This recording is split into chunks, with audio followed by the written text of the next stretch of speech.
శ్రీ శ్రీ శ్రీ చంద్రశేఖర దత్త గురుదేవ శరణం మమ.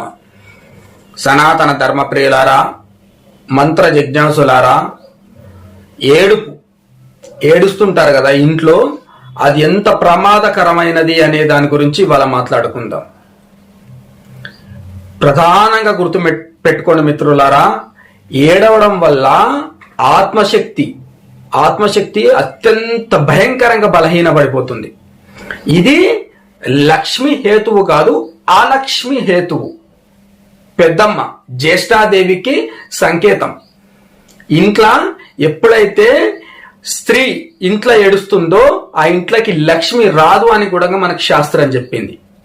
మీరు డిప్రెషన్ లో కానీ ఏడ్చినప్పుడు కానీ మీకు నెగిటివ్ శక్తులతోటి, భూత ప్రేత పిశాచాలతోటి, చీకటి శక్తులతోటి సంబంధాలు ఏర్పడతాయి. వాటితో సంబంధాలు ఏర్పడ్డాయా మీ జీవితం